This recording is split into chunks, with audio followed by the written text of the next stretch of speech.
Sir Ted. Hello, sir. Sir Alex. Paki-edit si attendance, Sir Ted, kay na kuan, sir, na-edit ang kuan. Virusan na, Alexander. Kuan, i-check na ko ha. I-check pagod, sir. I-change lang ang kuan, sir. Last name, first name, o middle name. Ala. Ay, Kuan din mo. Sige, sir. Murag na kuan ako, Sir Ted. Oo. Thanks. Sige Oh, po. hapit ko number 1 bet, Sir Ted. Wow, ikaw na gyud, Sir Jom. Hapit Wala lang gani mo ka. ko. Wala, giveaway na lang gani ko, no.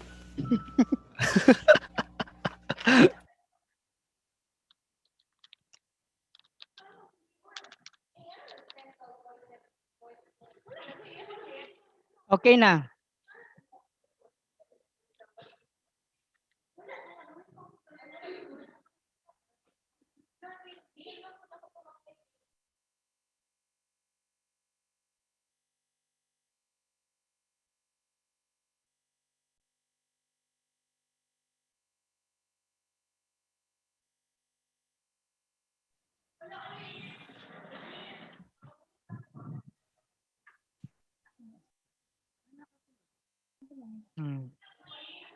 Sir Alex. Sir Jom. Yes, Sir Zom. Unsa man ako ang number 1 ako ang number 1 dira. Wait, check pa na mo. Sige. Ma'am Eros. Yes, sir. Ako po siya, babay sa akong messenger. Sir? Ay, ready na po, ma'am? Yes, sir. In a few. Wait lang, sir, ha? Sige, sige. Try daw mag-share ng screen. Sige, sir. Wait lang. I'll try to check.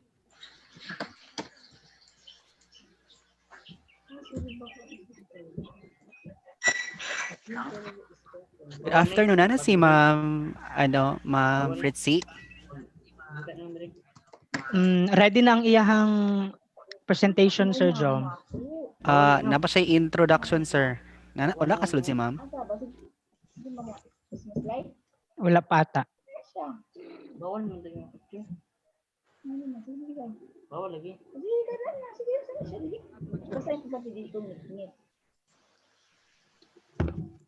Wait lang, sir, ha? Kaya nag-log akong computer. Wait lang. Sige, Bawal ma'am. bawal yun.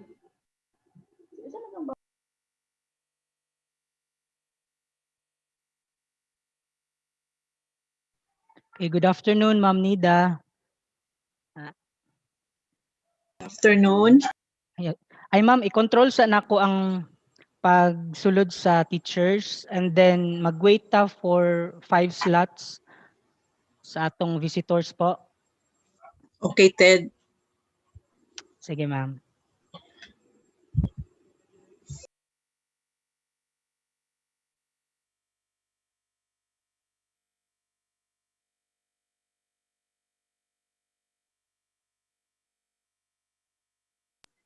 Sir, mag-share screen sa ha? Sige, ma'am.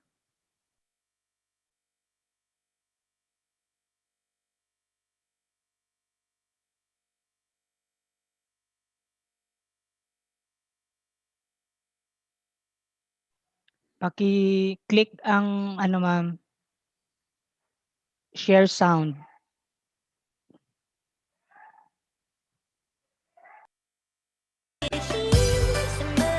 Okay, ma'am. Nanay audio, ma'am. Thank you.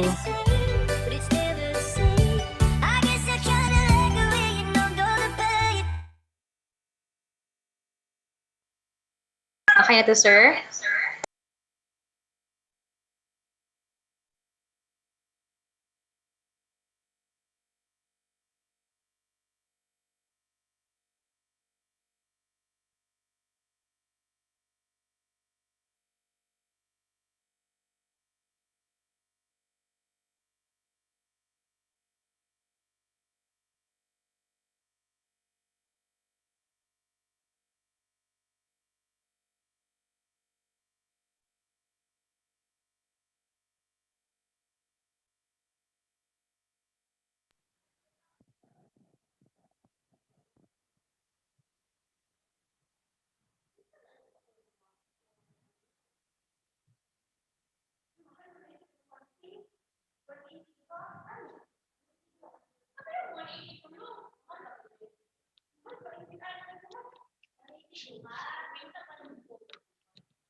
Hello.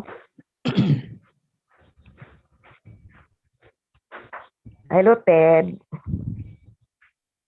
Good afternoon, Ma'am Fe. Yes Hello. po. Nindot kayo mong avatar. Thank you.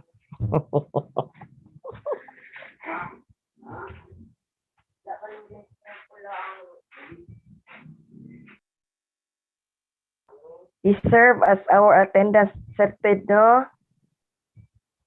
Yes, ma'am. May bagong link po for the afternoon Okay. sessions. Okay. Thank you. Ma'am Eros, nakapasok na po si Ma'am Fritzy. Siya ba ang first speaker po for this Actually, afternoon? sir, mag-health protocol muna, sir, then ELN after. I see. Sige po. Pero before we start, sir, we will be having our energizer first. Nalungod ko. Mas okay siya dili kaysa Ted, ipauna na lang si si Pritchie kay naapa na siya IS na kuan pod. Ipauna na lang iyang topic. Yes, ma'am.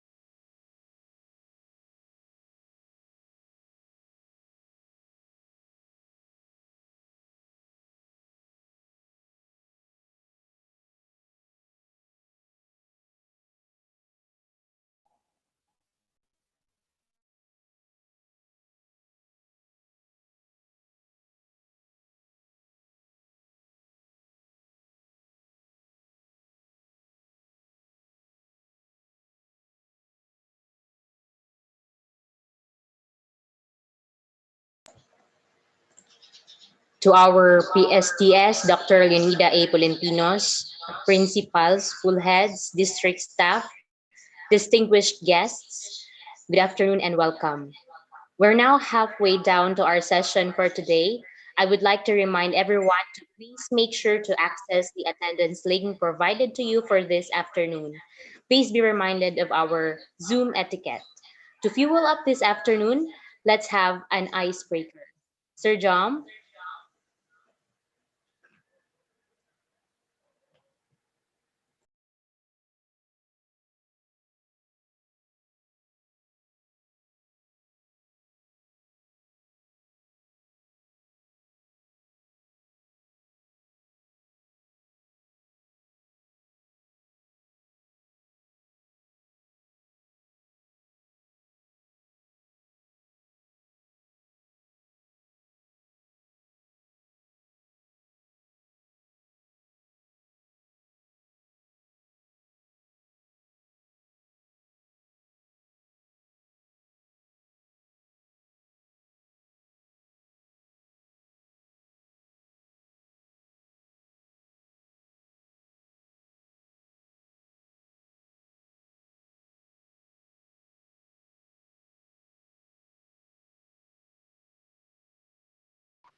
And may we request everyone to please, whatever is on the screen, we are encouraging everyone to please follow kay para naatay energizer this afternoon to continue the session. Thank you so much. Mas labing maayo kung magsayaw-sayaw puno og appeal. Salamat.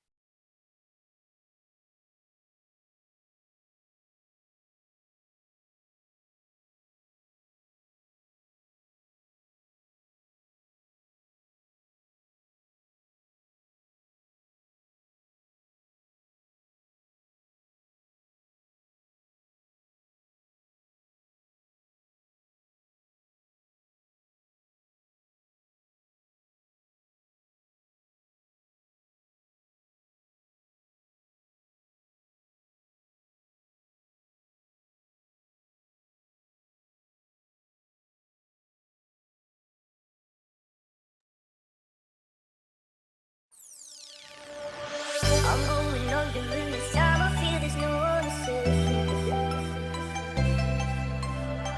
This all and nothing really got away, you're driving me crazy. I need somebody to hear, somebody to know, somebody to hurt, somebody to hold. It's easy to say, but it's never the same. I guess I kinda like the way you numbed all the pain. Now the day bleeds into nightfall, and you're not here to get me through it all. We are encouraging everyone to follow these or simple steps to brighten your afternoon.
So much for your cooperation to our Kuan ta, icebreaker this ako lang yung afternoon. the council lang kay kasi Now to wala na start ka this afternoon session, nanabay ko bad let's get to know experience. about ELLN. Mo ba?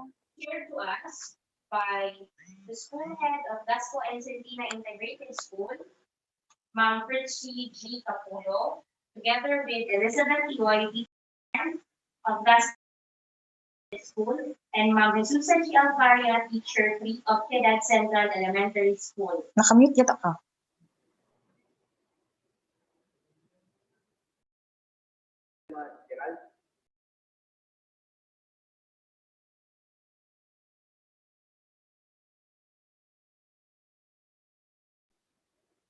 Ay. Atong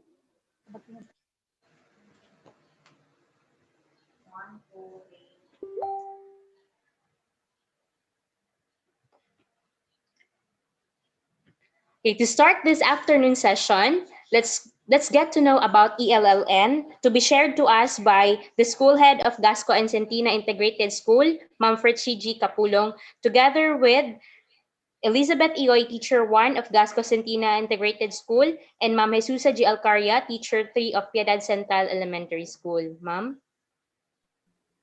Hello, good afternoon, everyone.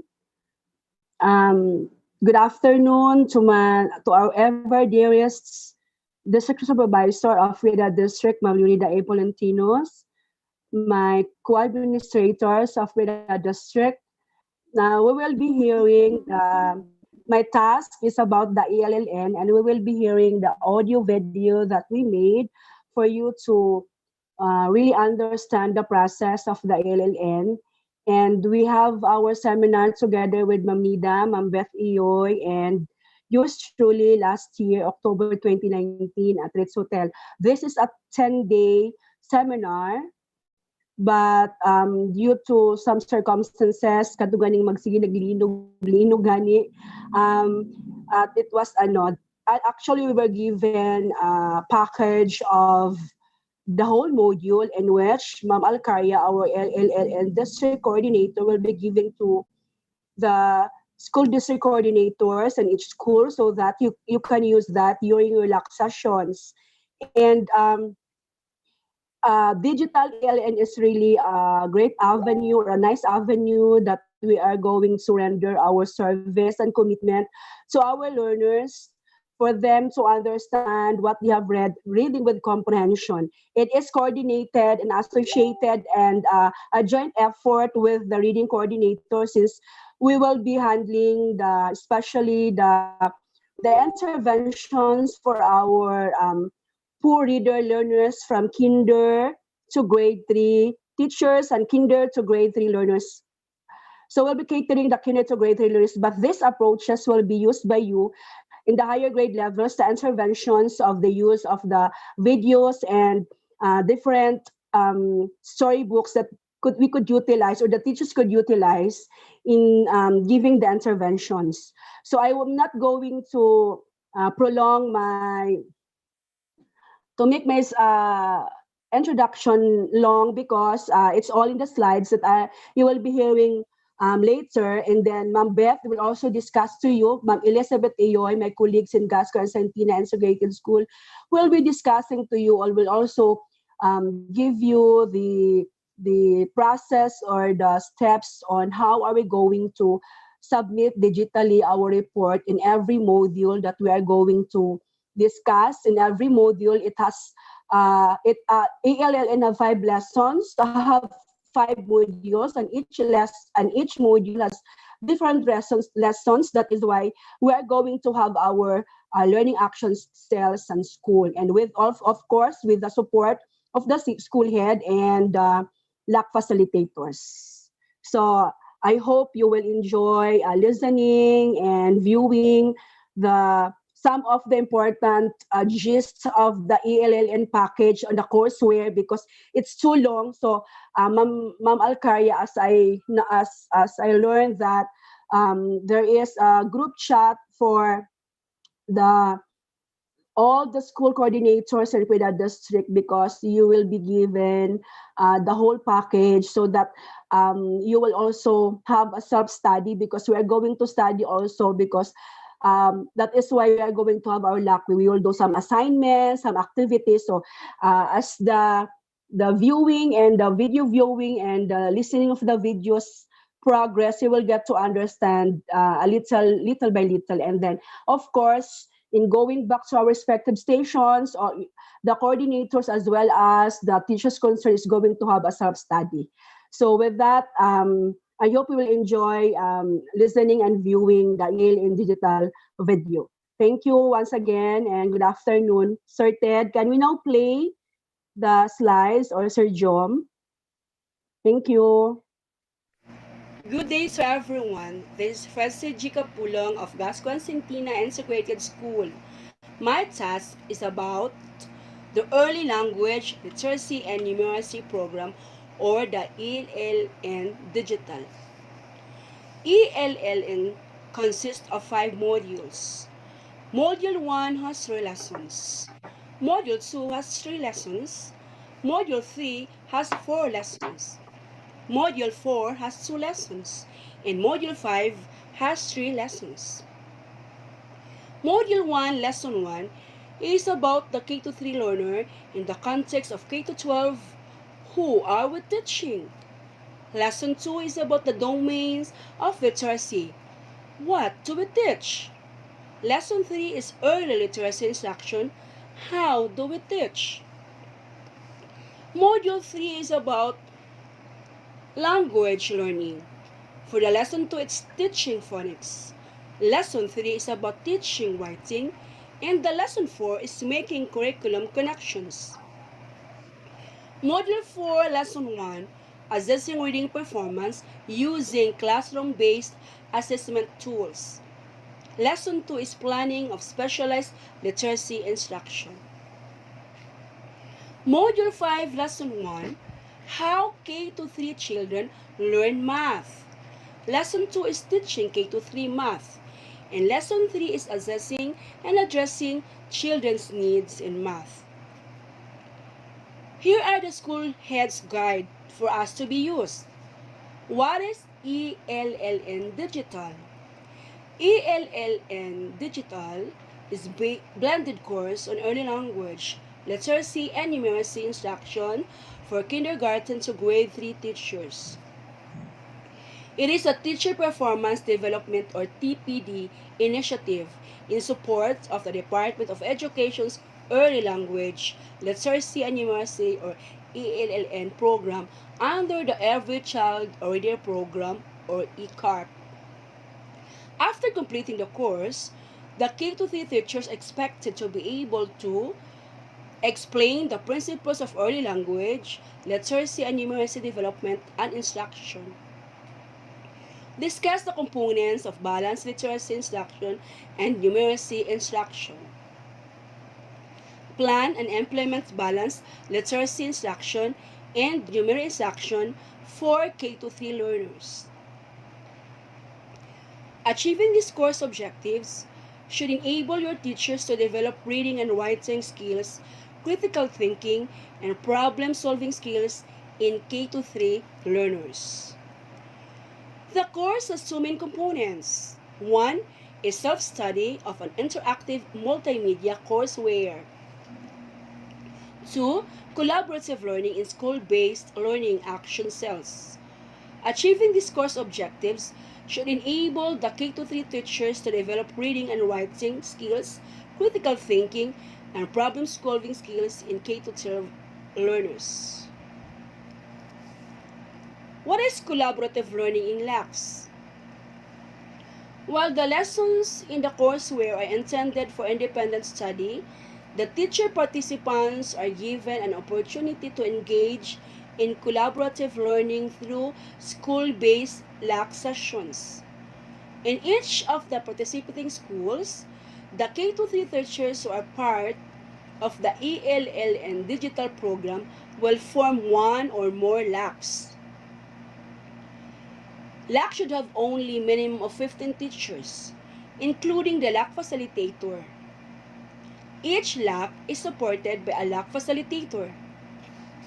In turn, LAC facilitator are supported by the school head to make sure that LACs enables collaborative learning among the K-3 teachers participants. How to assess learning? To help the teachers learn better from the courseware, activities and assignments are built into the course, teachers are expected to perform all the activities and assignments, as well as assess their learning in the LAC sessions via guided self-assessment of their assignments, accomplishing the teacher's engagement report. These assessments and evaluation activities are intended to collect information that will guide the teachers, the LAC facilitators, and their school heads to better direct and support the teachers' professional development and early literacy instruction. The results will not affect your performance rating as school head. What are LACs? David Order number 35, series of 2016, defined a LAC as a group of teachers who engage in collaborative learning sessions to solve shared challenges encountered in the school, facilitated by the school head or a designated LAC leader. School-based communities or practice are positive, caring, and safe spaces. David Order number 35 series of 2016 lists the following objectives for conducting LAC sessions. 1. To improve the teaching learning process, to improve learning among students. 2. To nurture successful teachers. 3. To enable teachers to support each other to continuously improve their content and pedagogical knowledge, practice, skills, and attitudes. To foster a professional collaborative spirit among school heads, teachers, and the community as a whole. How are LACs formed? LACs can be formed based on learning area, grade level, case stage, teaching experience, or other consideration. In the ELLN digital LACs, the LAC members include all the kindergarten to grade 3 teachers who are participating in the ELLN digital course. To make the LACs manageable, it is recommended that each LAC has 5 to 15 members only. If there are more than 15 kinder to grade 3 teachers in the school, then the LAC head can split the group into 2 or more LACs. Typically, a LAC is composed of a LAC leader, who is usually the school head, a LAC facilitator, who may be the school head or someone designated by the school head, LAC members, and of course, a LAC documenter. Annex 2 of Debit Order number 35 series of 2016 lists the terms of reference for each of LAC participants. As LAC facilitator for ELLN Digital LAC, your duties and responsibilities are as follows. Convene the LAC team meetings. Check and monitor the attendance of the members and the submission of assignments and reports. See to it that the team meetings start and end on time, and the agendas for the meeting are covered. Encourage active engagement and participation of members. Report regularly to the LAC leader on LAC progress. Study the lesson plan using the LAC Facilitator's Guide. Ensure that the venue and equipment are available and prepare the necessary learning materials such as reading materials and videos. Announce the LAC session including the topic, time, venue, and other matters that our group should know.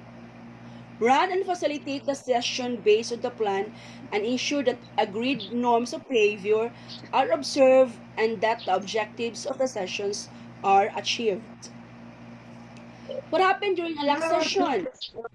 You and the members of your LAC are expected to have LAC sessions at least twice a month, during which you will share your insights in the ELLN digital lessons for the week. So, components of the LAC sessions. Each ELLN digital LAC session consists of 4 components or segments. Number 1, it's getting started. 2, sharing of assignments. 3, big group discussion. 4, looking forward to the next session.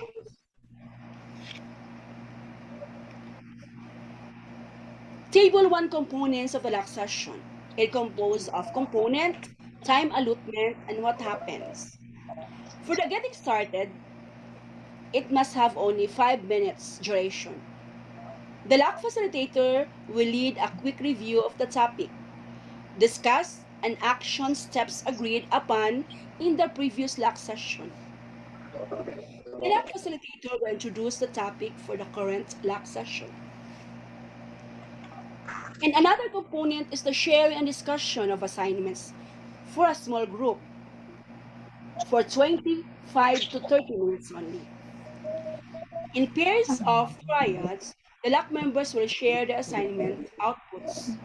The LAC facilitator will pose guide questions for the small group discussion.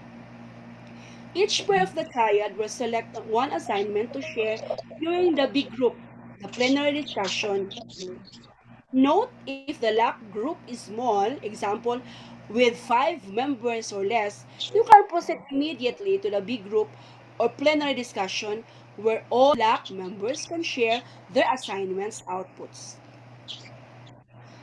For the table 2, what do we do before, during, and after the LAC session? Of course, for the component LAC facilitator, the time allotment before the LAC session, and what will happen for the LAC members. Study the lesson in the course and LAC facilitator's guide, and then study the lesson in the courseware. Complete the lesson activities and assignment. Complete the lesson activities and assignment. Prepare the necessary materials and resources, such as LAC session venue, snacks, materials for plenary documents, discussions, forms, and etc. What is the role of LAC facilitator and the LAC members? Facilitate the sharing of assignments and the discussion of the lesson of the week. Share assignments, listen to the colleagues, and actively participate in the discussion. Encourage everyone to participate actively. Summarize the note down discussion points as well as points for clarification or further discussion. Make sure that the LAC members accomplish the teacher engagement report form, which will be discussed later, and submit this to you. Remind the LAC member to prepare for the next LAC session. And what will happen? You share your assignments, listen to your colleagues, and actively participate in the discussion. Reflect on the ideas discussed and insights shared and how this can be applied in your classroom. Note down personal and group action points that arise from the discussion. Complete the teacher engagement report and submit this to the LAC facilitator. Read the teacher engagement report and accomplish the LAC session report. Submit the complete teacher engagement reports and the LAC session report to the school head.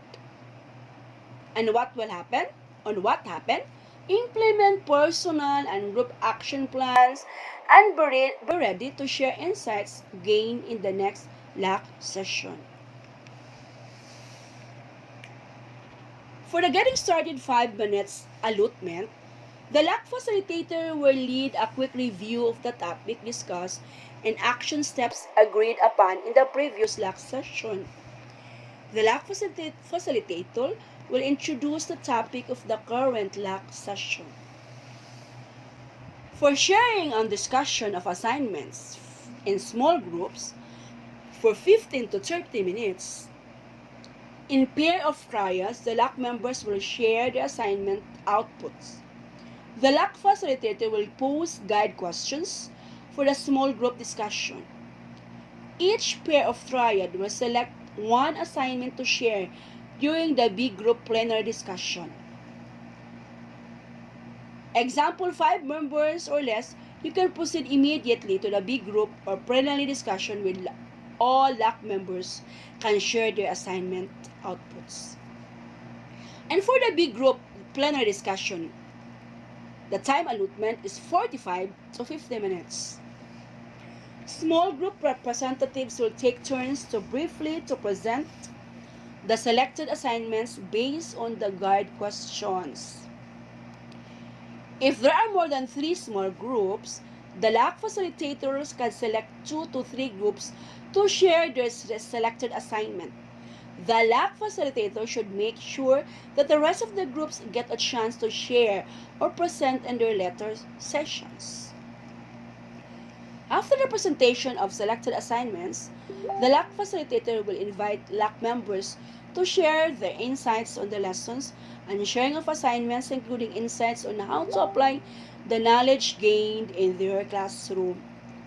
Working by grade level or in pairs, LAC members will come up with their solutions or action points based on what they learned from the lessons. Example, they can solve to integrate the learned in their lesson plan, modify activity sheets, or plan a lesson together. Looking forward to the next lesson or accomplished forms for 5 minutes. The LAC facilitator will introduce the next lesson and clarify assignments. Accomplishing forms 10 to 15 minutes. The LAC members will complete the teacher engagement report and submit this to the LAC facilitator. The LAC facilitator should compile the LAC session report. For the LAC session 1 getting organized, LAC component is getting started. The tasks.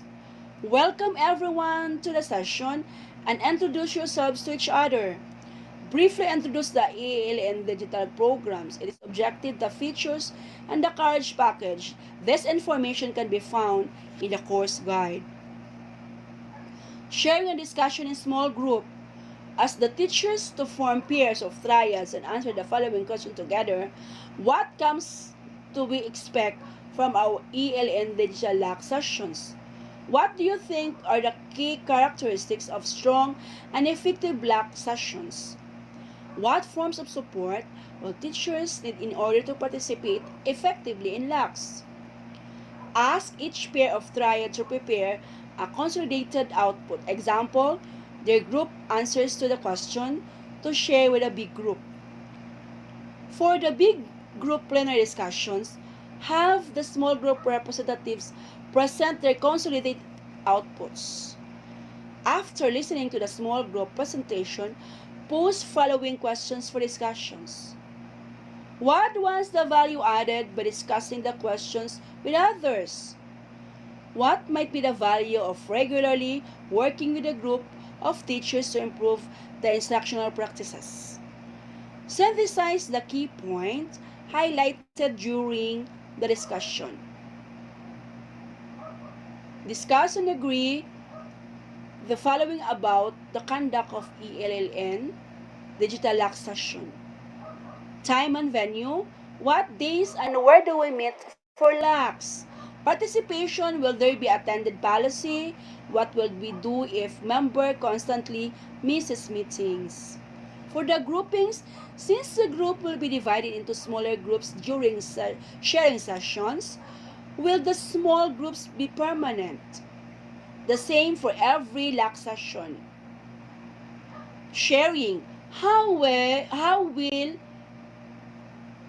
presenters for the plenary discussion be chosen?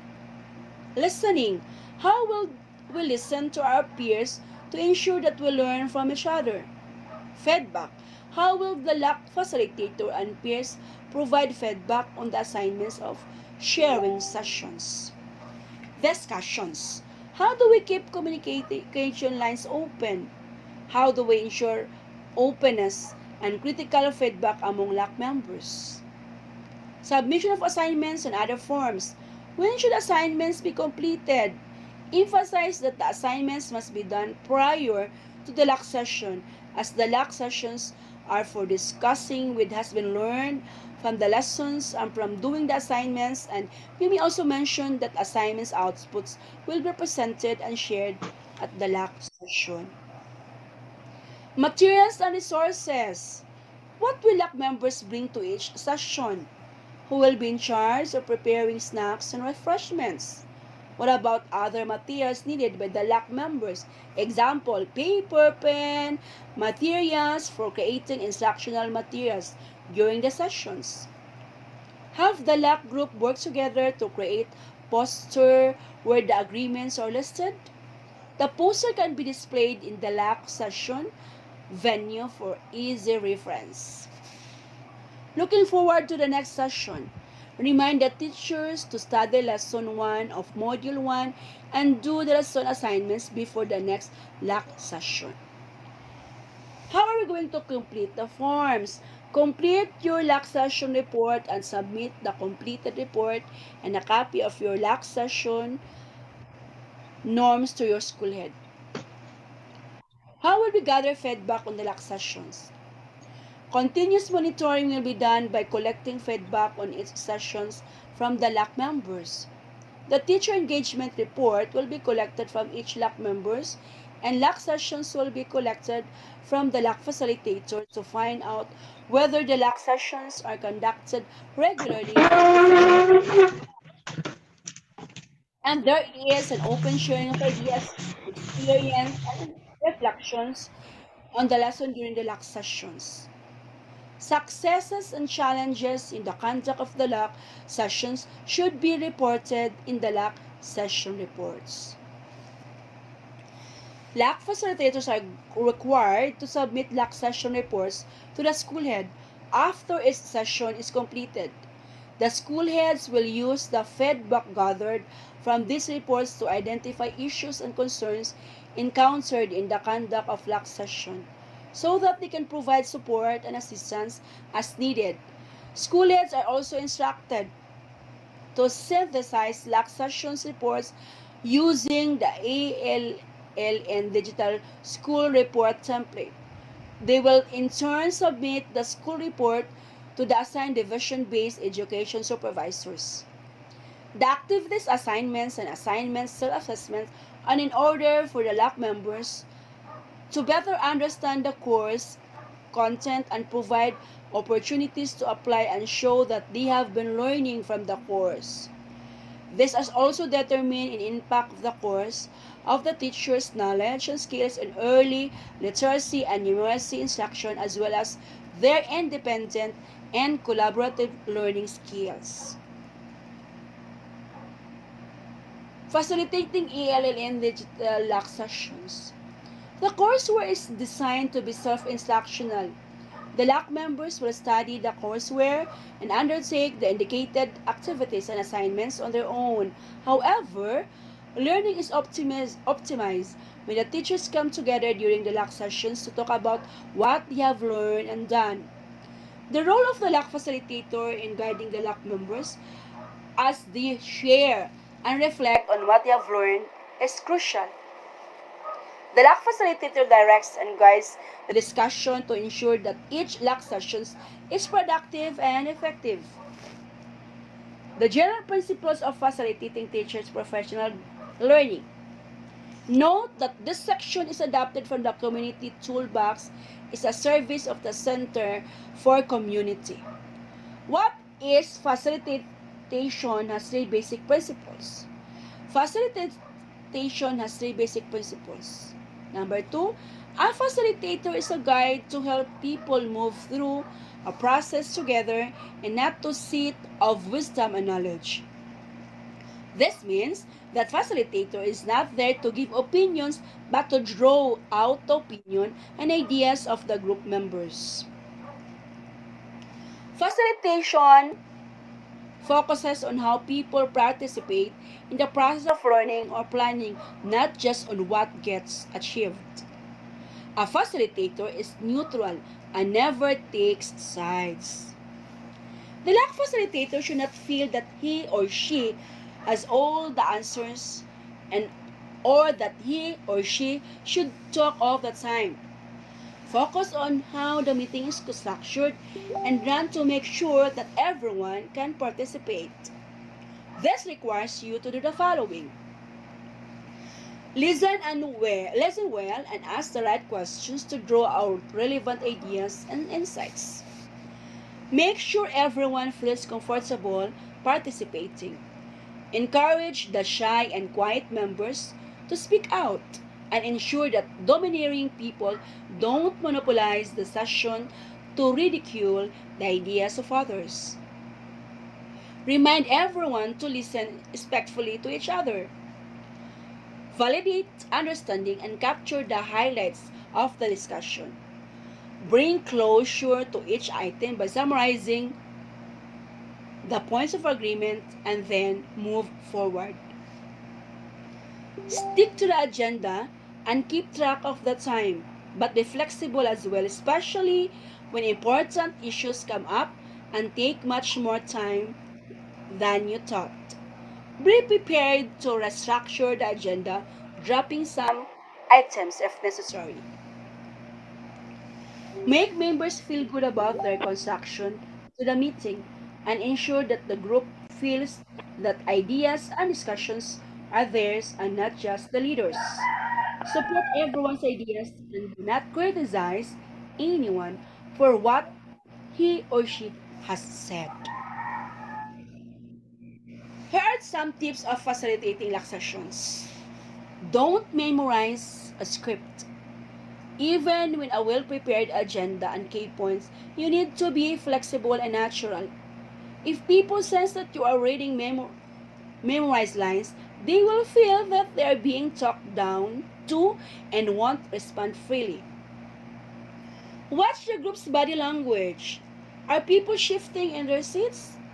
Are they bored? Tired? Looking confused? If folks seem too restless or in a haze, you may need to take a break or speed up or slow down the pace of the meeting. And if you see confused looks on too many faces, you may need to stop and check in with the group to make sure that everyone knows that you are in the agenda, that the group is with you. Always check back with the group.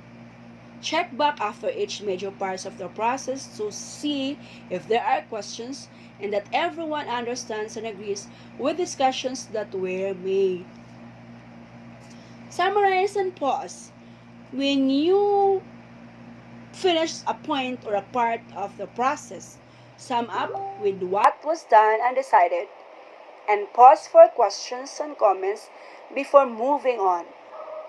Learn to fill out. How long to pause? Is it too short?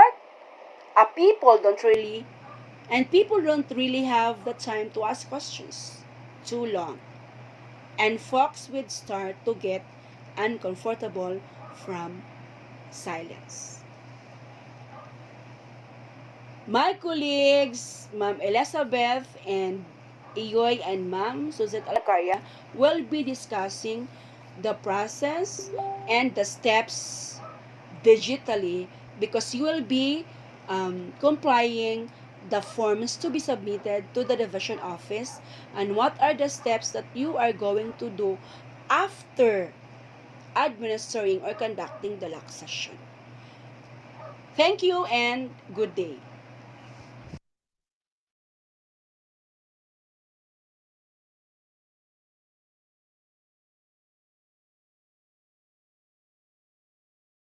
Thank you so much, ma'am, for your input. Thank you so much, ma'am.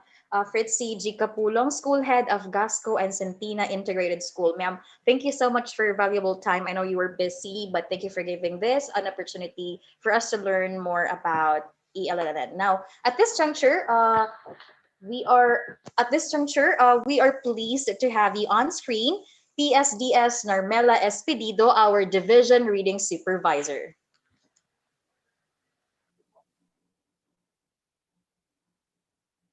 Ma'am? Good afternoon, everyone. Can you Good hear me? afternoon. Good Yun. As I was listening a while ago, I was thinking of somebody. I said the voice is very familiar to me. So, ayan, Fritzy, try. Hi, ma'am. Yes, ma'am. Okay. Naulam ko. Good afternoon, Piedad District family. Good afternoon. Yes, good, spearheaded by very active PSDS, Dr. Leonida Polentinos, our dynamic principals, teachers, staff, ladies and gentlemen. My warmest congratulations for all the efforts and time you have extended for this 1 week in-service training. I'd like to give a message, no, short message through a story titled Love and Time.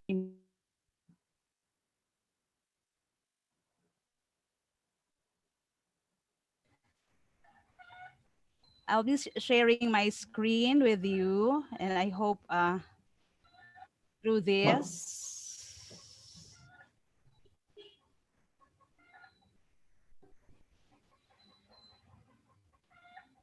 Share for a while.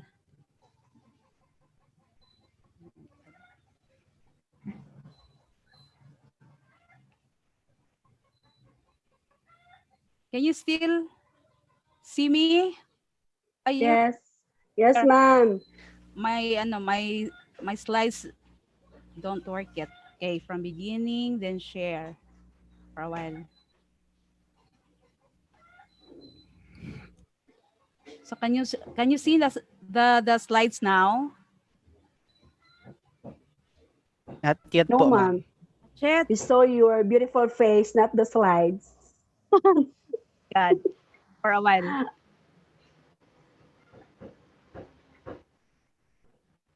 Share. Share. Oh, nag-sharing pa. That one. Yes, ma'am Okay, na. ma'am. Yes, ma'am. Thank you. Okay. So I am Mrs. Narmela PSP Dido, and I know you can hear my background, the noise outside. I was at I was inside the house a while ago, but then I went out. I am now here outside because the signal is too slow. So the story is entitled Love and Time. Okay. For a while, I could not see my screen. Okay. Once upon a time, there was an island where all feelings lived: happiness, sadness, knowledge, and all of the others, including love. One day, it was announced to the feelings that the island would sink, so all constructed boats and left, except for love. Love was the only one who stayed. Love wanted to hold out until the last possible moment when the island had almost sunk. Love decided to ask for help. Richness was passing by Love in a grand boat. Love said, "Richness, can you take me with you?" Richness answered, "No, I can't. There is a lot of gold and silver in my boat. There is no place here for you." Love decided to ask Vanity, who was also passing by in a beautiful vessel. "Vanity, please help me." "I can't help you, love. You are all wet and might damage my boat," Vanity answered. Sadness was close by, so Love asked, "Sadness, let me go with you." "Oh, love, I am so sad that I need to be by myself." Happiness passed by Love too, but she was so happy that she did not even hear when Love called her. Suddenly, there was a voice. "Come, love, I will take you." It was an elder. So blessed and overjoyed, Love even forgot to ask the elder where they were going. When they arrived at dry land, the elder went his own way. Realizing how much was owed the elder, Love asked Knowledge, another elder, "Who helped me?" "It was Time," Knowledge answered. "Time?" asked Love. "But why did Time help me?" Knowledge smiled with deep wisdom and answered, "Because only time is capable of understanding how valuable love is." My dear fellow teachers, administrators, and PSDS, Manida Polentinos, time for teachers, love for learners, mission, educating the youth, especially those learners who need reading intervention or remediation.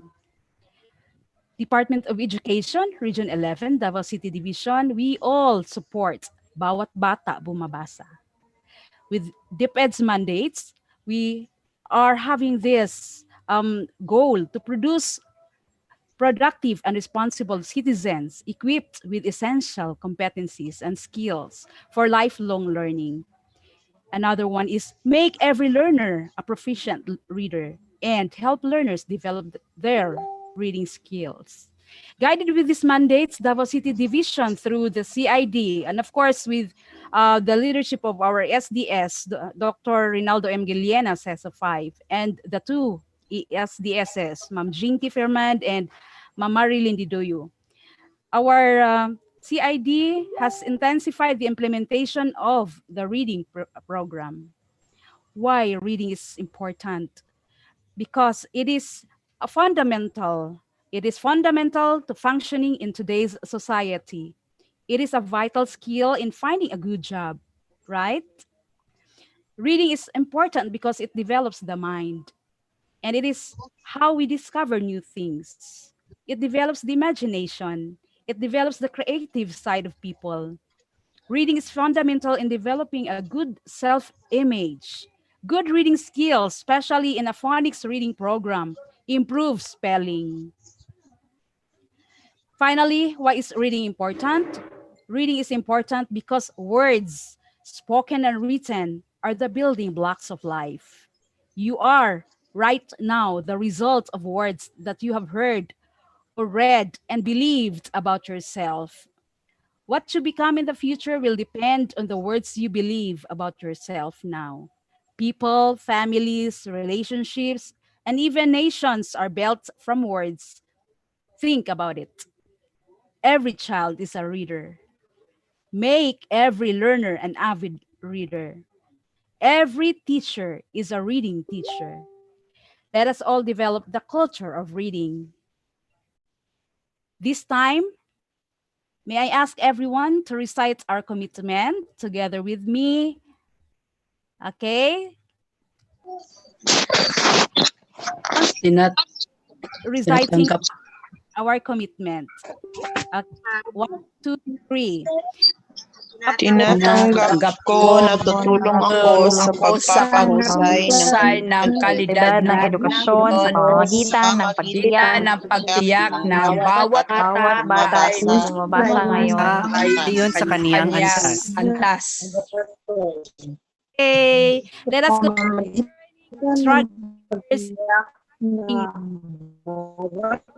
for concern of our job, the learners, Ayon sa kanyang answers, we are all here preparing things for the good of our services. So this NSET is for the preparation, all for the core concern of our, all for the core concern of our job, the learners.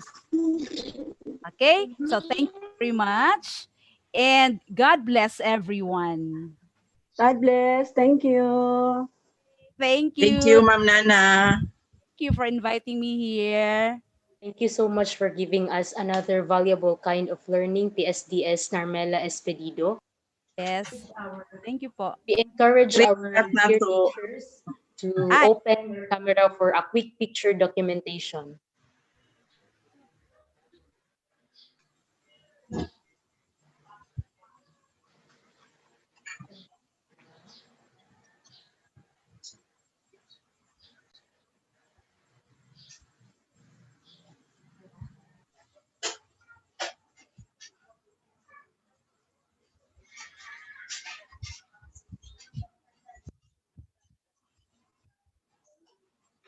Okay na ta, Sir Jom? Thank you, Ma'am Nana. Thank you very much. We encourage our dear teachers na since beyond maximum head capacity na ta sa atong Zoom, we encourage to those teachers na pwede mag-transfer yung iba sa live stream natin sa YouTube because para speaker po na makapasok because we're actually full na here sa Zoom. The link for the YouTube is actually on the chat box or basically on disseminated to your respective chat groups. Now, at this moment, we will go back to the ELLN discussion that we have started earlier. Thank you. And ma'am, take it away.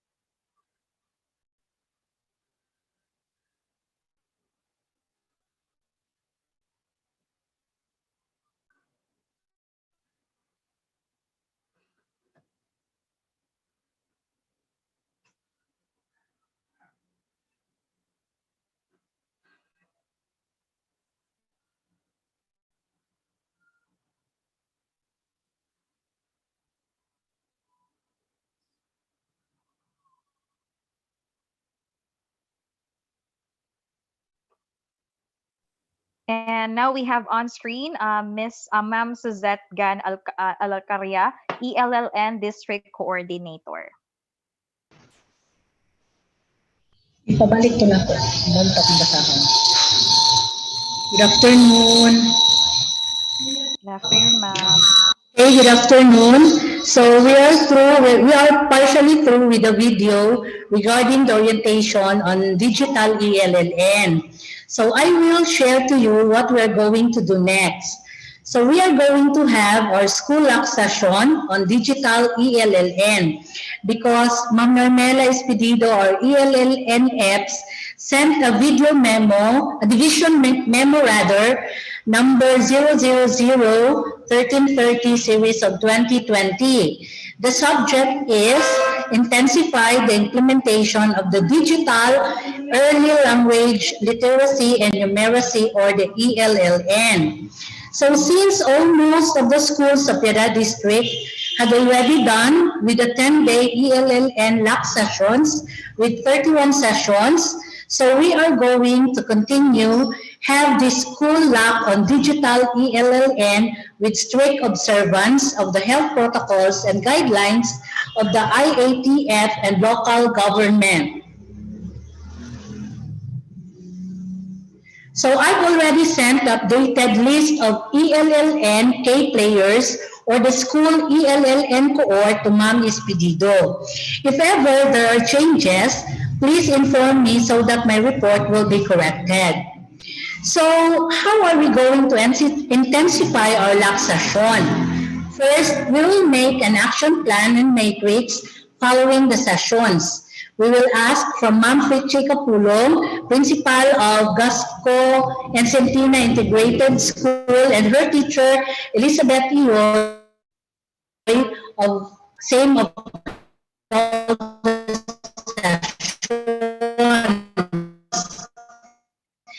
maybe the files. The players will have to study in advance of all the sessions so that during your lock sessions, questions raised will be answered directly and correctly.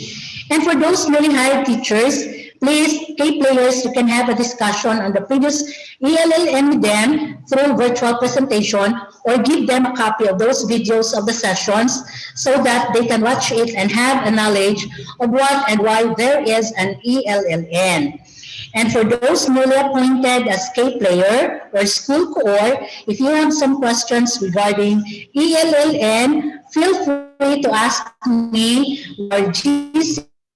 Just send your queries there and I will try to answer all of you. So that's all for this afternoon. Thank you.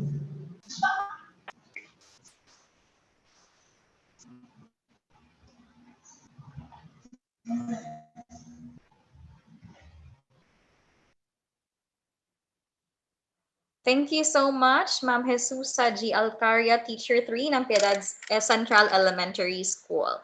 Now, thank you so much, ma'am. Let's go back to Ma'am Fritzy Capulong, School Head, Gasco and Centina Integrated School. Okay, thank you, Miss Beautiful MC. So I would like to introduce to you Elizabeth Iyoy, my colleagues of Gascan City Integrated School, to discuss to you the digital LN process. Ma'am Bev? Our Piedad District Supervisor, Dr. Leonida A. Polentinos, to all the school heads of Piedad District, to the ELLN District Coordinator, Ma'am Suzette G. Alcaria, to all the teachers, a pleasant afternoon to one and all. I am Elizabeth S. Iyoy, a grade 3 teacher from Gascan Centina Integrated School. Welcome to the orientation of the ELLN Digital Package and Scale-Up Implementation Planning. I would like to tell you straight away that this orientation is not a training of trainers course on ELLN Digital. This orientation workshop will provide an introduction on how to access the coursewares and guides. But course participants are expected to do self-study. The objectives of the orientation are the following. Number 1, understand the blended learning model. Number 2, understand how the division and schools will do implementation of ELL and digital. Number 3, understand the rule in scale-up implementation of the regional office and the central office. 4, understand adaptive learning as the framework and process for monitoring, evaluation, and improvement.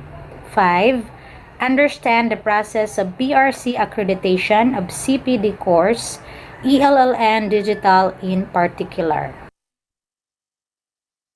The ELL and digital scale-up implementation is an enhancement of ELL and face-to-face and therefore is covered by DepEd Order 12 Series of 2015. ELL and digital is aligned with, supports and strengthens DepEd's flagship program. Understanding the model.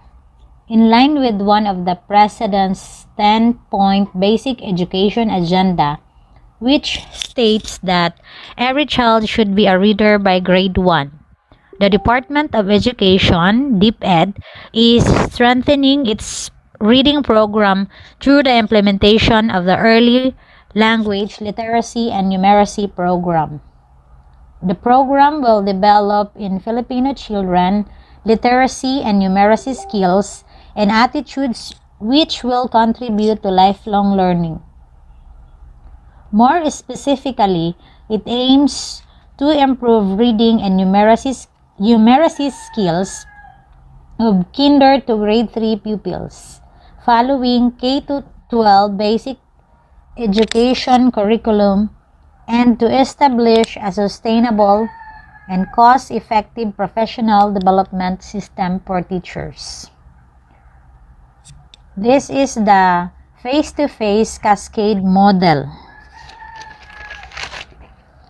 Expert provides training to national master trainers. Next, the national master trainers cascade to division, region, and school teachers. Then, classroom application of concepts learned.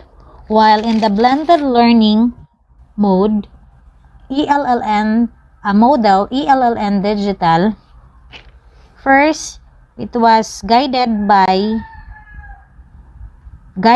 independent study of the sub-study multimedia courseware with classroom application of concepts learned. Next is the reflection and knowledge building, then the collaborative learning, school-based learning action cells or the LACs lead by the LAC facilitator. Then teachers meet at least once every 2 weeks in LACs to reflect on the course and their classroom practice.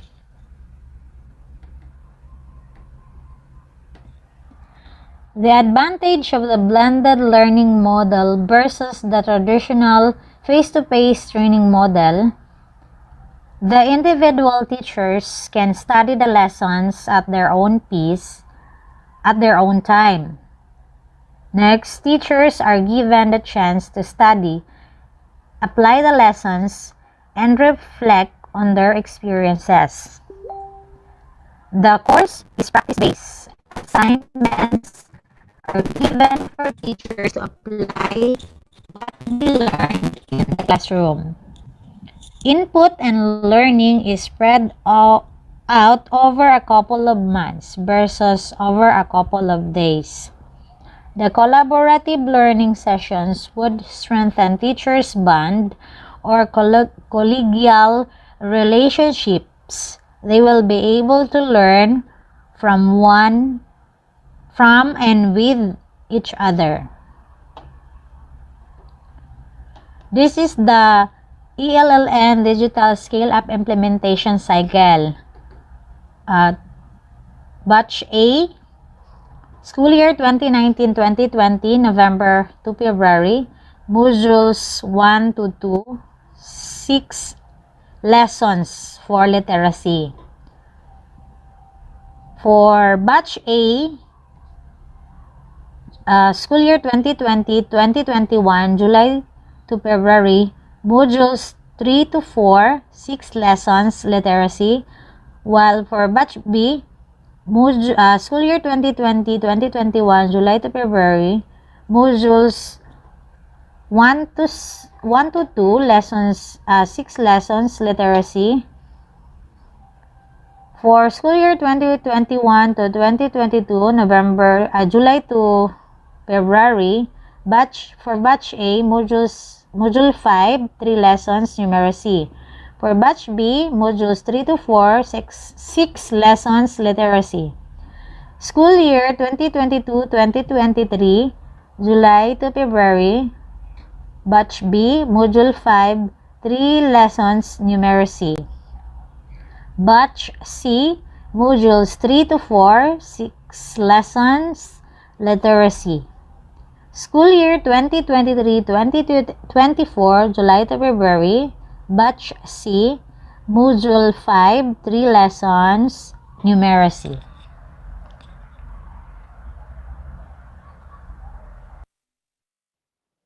This is how to implement the ELLN digital in your schools.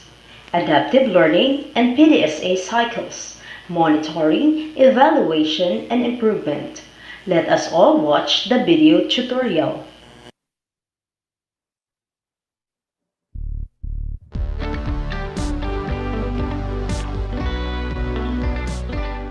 This video will introduce you to adaptive learning and the PDSA cycle as the monitoring and evaluation framework and method for the Early Language Literacy and Numeracy or ELLN Digital National Scale-Up implementation.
We're actually experiencing quite technical glitches, but we really appreciate all the speakers for this day. I would like to humbly ask our remaining speakers to kindly maximize at least 30 minutes for the presentation, because we still have a lot of speakers to be presented, to share their insights and learnings for us. So let's maximize the time as well. Thank you so much. And in a few, we'll be going back to the video. So stay tuned and just chill.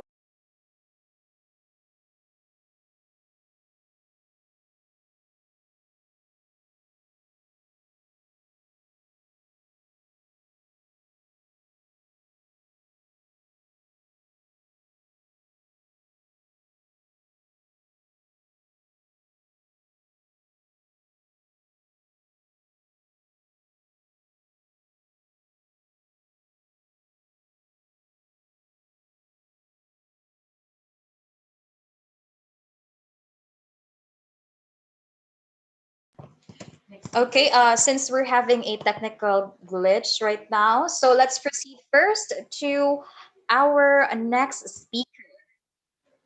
Okay, for this afternoon, I'm sorry, before anything else, I would like to thank first our ELLN facilitators. Ma'am, thank you so much for sharing with us the ELLN digital flagship of DepEd. Ma'am Fritzy G. Capulong, School Head, Gasco and Centina Integrated School. Ma'am Elizabeth Ioy, Teacher 1, Gasco and Centina Integrated School. And Ma'am Jesusa G. Alcaria, Teacher 3 of Piedad Central Elementary School. Now, at this moment, we're not done yet. There's more. Let's welcome on screen our district nurse to Mrs. Kate Jonalee Z. Mawalik to share and remind us about health protocols. Ma'am, Nurse Kate, take it away.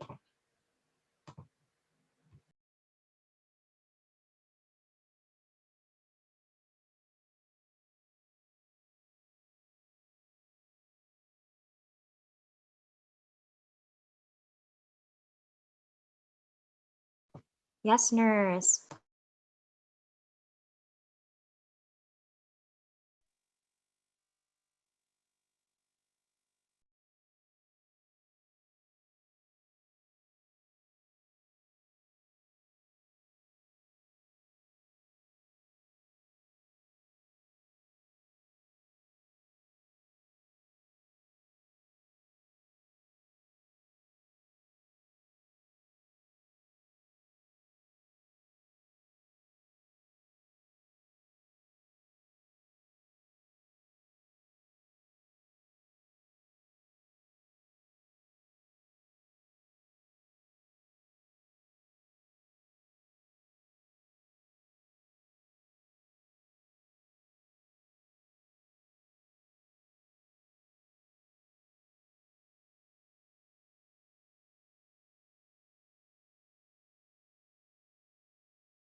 Yes, nurse, madungog ka na mo.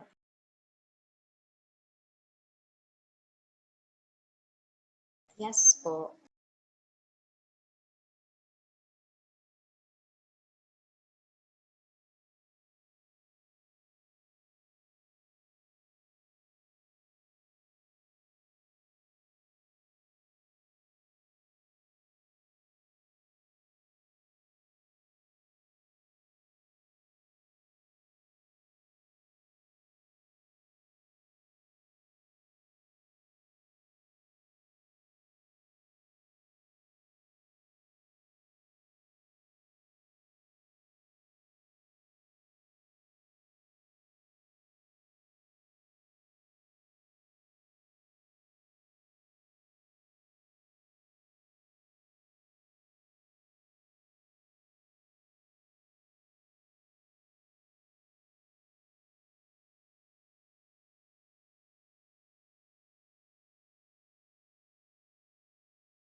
Good afternoon, Nurse Kay. Yung audio po,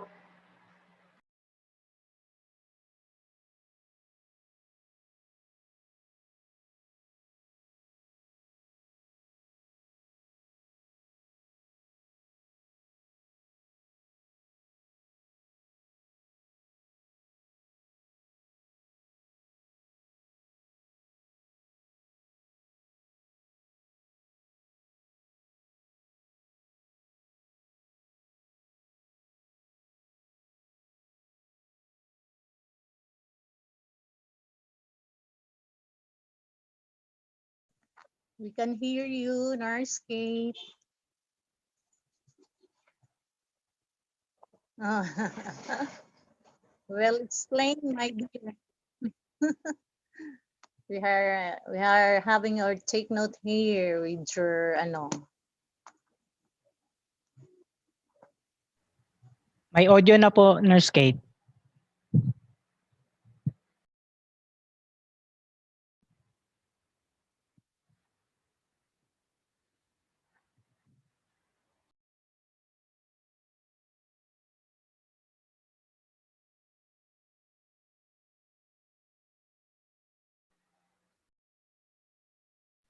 Yes po.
With COVID-19 symptoms, please do not report on site. Again, if in doubt po kayo, kasi nalaman nyo po na na-expose kayo in any means, do not take the risk po and please stay at home and then try to contact me, or kung wala kayong contact sa akin, you can contact your clinic in charge or your school head para ma-inform po ako so we can immediately refer your case to the division personnel, or if I can makontak po yung barangay to confirm if ano po ang status nyo or ang status ng family member nyo, or if anyone or kung kanino man po kayo na-expose. Kasi mas importante po na if we know the earlier, the better po, kasi there will be less risk po na ma-expose or mas maraming ma-quarantine because of you. So these next slides, the issues, effects, and the recommendations which was presented. So ang first issue is there is continuous increase in cases po in Davao City, as we all know. Kahit yung sa area nga natin sa Piedad, specifically sa Piedad Central and sa Loyola, and recently the Manambulan, naging critical risk po. Dati po kasi hanggang high risk lang, and then recently we have the critical risk. So it poses a big alarm po, not just to our learners but to our teachers. Kasi ang priority po natin ngayon is the health of the learners and the teachers. So with that po, nalaman po natin na majority po ng cases is nakuha po from one of the family members, relatives, or friends. Ano po ba yung effect niya? Because of that, nag-increase na din po ang number personnel identified as first generation and second generation. Sa barangay po kasi, or sa ating local government units po, ang naka-quarantine lang po is ang first generation close contact. But in DepEd, up to the second generation contacts po ang ating kina-quarantine. Because also of sa madaming naka-quarantine, ang school transactions or yung mga process, reproduction, distribution, retrieval of modules ay nada-delay or nada-disrupt. So again, the prompt reporting of the incident to the school head or the clinic in charge or directly to me should be done. And then please do not report on site if you have any symptoms or with history of exposure. If you're experiencing influenza-like illness such as fever, runny nose, cough, colds, please do not stay at home. Do not work on site but stay at home. If matakot kayo kasi hindi ko schedule na mag work from home or dapat on-site ako, just inform po your school head. Kasi flexible naman po talaga ideally ang ating schedule to work because of this pandemic. Kasi nga as I mentioned earlier, ilelesen po natin yung risk na ma-harbor din ng iba yung virus nyo. If ever, kahit yung virus po is not COVID mismo, but as we all know, it's flu season already. So there's higher risk na simple viral infection can be disseminated right away kahit hindi nyo man gustuhin. So again, if for influenza-like illness, just stay at home and inform me right away. So we will know what to do, or we will refer you sa ano agency po kayo dapat ma-refer. And then again and again, always observe the safety and health protocols at home and school and workplace. Avoid attending parties, avoid visiting relatives, and avoid gathering together with friends or relatives. Kasi ito po yung reason bakit po nag-surge ang cases natin sa Davao City. Personnel should also adhere to the schedule of alternative work arrangement of their respective schools. What we are trying to do is to limit the number of personnel na naka-on-site. Kasi once merong in-need a quarantine, tapos nagpang-abot po lahat ng teachers on that day, ang whole school po ang i-close natin, in which dapat po, meron po tayong school contingency plan, na kung sino lang yung mag-work on-site that time, para if ever we have to quarantine kung sino man yung nasa on-site, meron pa po tayong extra persons or meron pa ibang teachers na can still do our tasks at school, such as the distribution of modules and the acceptance of modules po na answered by the learners. And then there should be specific na individual work week na accomplishment report ng personnel. And lastly po, there should be coordination with the barangay unit. So, meron din po kami mga contact sa mga barangay health workers, and the health centers to we have the capabilities to know po if true or not po yung mga cases. So, if you have queries or not sure po kayo sa status ng exposure nyo, we can find means naman po to know the exact status of that said person. Another issue presented was yung mga naka-home quarantine. Because naka-home quarantine, submission of reports are not submitted on time. And again, school and office transaction or processes are disrupted. Again po, the school health section is prioritizing the health of the personnel.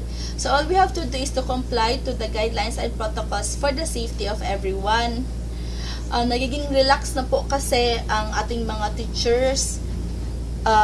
It's obvious naman po sa social media, kahit ngayon sa meeting natin, we can see sa other videos po, naka-on ang camera, naging complacent na po ating mga teachers of not wearing face mask.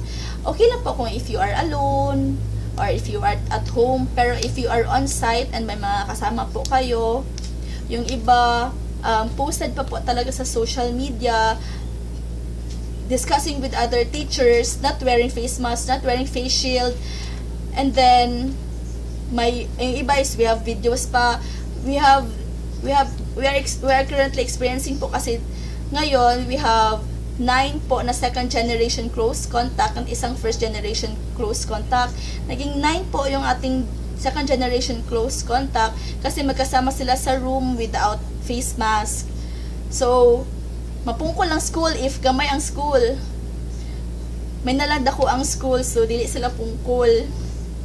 Sorry for the term pungkol, pero essential po kasi ang each teacher. So again, important po na to follow and to abide po kasi we will never know, kahit walang symptom po si teacher ngayon, pero may exposure pala siya last week or the week before, and then biglang meron ng symptoms. So again, hindi po tayo maging complacent dapat.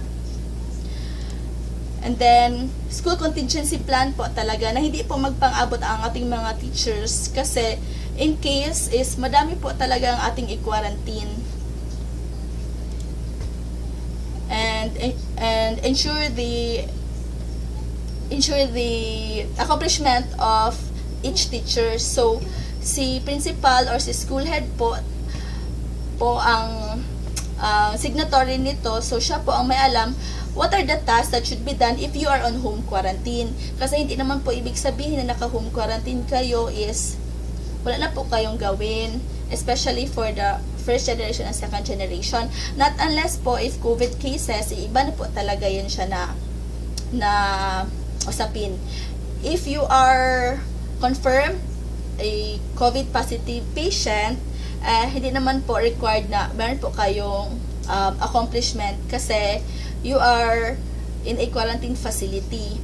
But if you are at home, then we should not rest at home, but rather follow po our accomplishment report. There should be coordination with the concerned division personnel for recommendations and alternative approaches.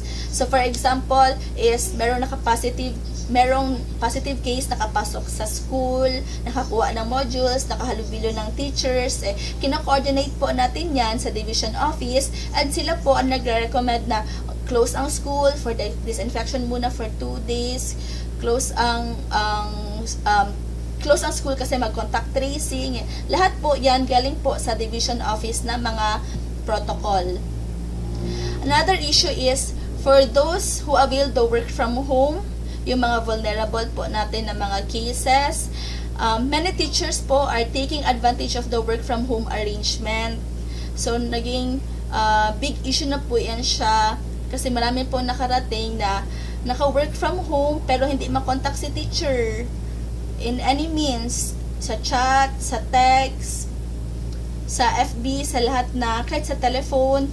So, naglilimit na po sila ngayon ng kanilang nireleasean ng certificate. Pero, actually po, there should be proper communication lang po talaga with the nurse or kung saan po kayo na-fall under. Kasi, ang issuance po ng work from home certificates are for those who have underlying illnesses or yung below 21 years old or those who are pregnant. Pero po, si school head po ang nakakaalam kung ano po ang mga task na dapat nyo gawin or i-accomplish. Therefore, you should coordinate po with your school head kasi si school head po ang mag-assign ng accomplishment report nyo. Na clearly stated naman po ni Ma'am Tess kaninang umaga na if in any means hindi kayo makontak during the working hours or nakita kayo outside, pwede po kayo i-mark as absent. Another naman po, for those who are under home quarantine, let's say, first generation kayo or second generation close contact kayo, if naka-state po na stay at home po kayo kasi if once nakita kayo sa labas, then forfeited na po ang work from home arrangement ninyo. You will be marked as absent too. So, hindi na siya work from home. So, sa sinabi po ni Ma'am Tess kanina, hindi siya rest at home, hindi because you're vulnerable, hindi ka na magtatrabaho. The DepEd is generous enough to give us this work from home arrangement. So, what are the tasks that should be done? Should be done. And then, at the end of the week, meron po yung accomplishment and then i-attach po sa DTR. Kasi, we are still naman po working. So, we just have to abide by the Civil Service Commission kung ano po yung kanilang guidelines na pinrovide. So, that's it po. For the reminders, again, minimum health standards po, wearing of face mask and face shield, ulit-ulit po, observe social distancing, avoid hand shaking or touching, frequent hand washing with soap and water, observe good hygiene and respiratory etiquette, avoid sharing of objects, proper waste disposal, food safety, and as much as possible po, avoid crowds. When eating, maintain social distancing, and kung kaya po, please eat alone. If wala naman po talaga kayong vital na gawin, stay at home, avoid unnecessary errands, and most especially if you're sick, please stay at home. And stay healthy. Stay healthy. For the medical office transactions po, kasi always na naman po naka-quarantine mga taga-division office. As of the moment po, drop-box system pa din po tayo. For the leave forms, reinstatements, and new employment. Ano po ang nakalagay sa labas ng folders? Ito po. For Form 41, for the sick leave, maternity leave, Magna Carta, and rehabilitation leave, nakalagay po yung name, district or cluster, school, contact number, type of leave, and inclusive dates. And then, dapat complete po ang ating documents para ma-accept doon. And then, for Form 211, ganoon pa rin po, name, age, address, purpose, and contact number. Then, if ever matapos na po nila yun, text po kayo. That is why, importante po na tama ang contact number.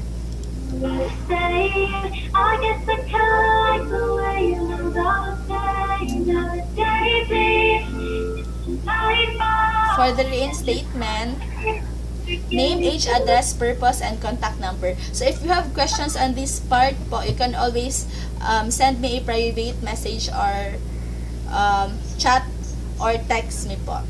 For fidelity band po, for the school heads, please inform me para ma-appointment, makaschedule po tayo ng appointment with Dr. Rachel Aresco. And that's it. Thank you po, and please stay safe everyone.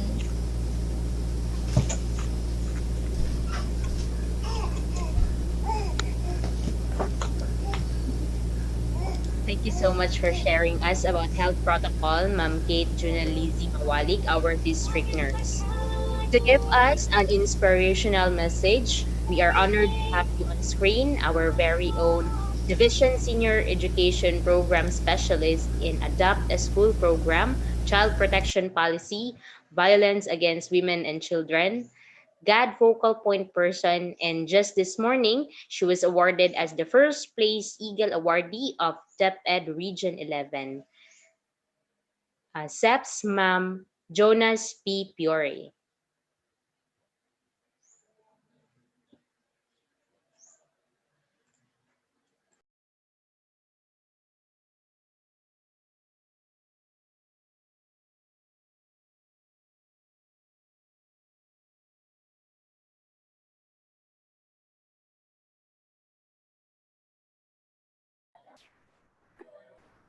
Pleasant afternoon, everyone.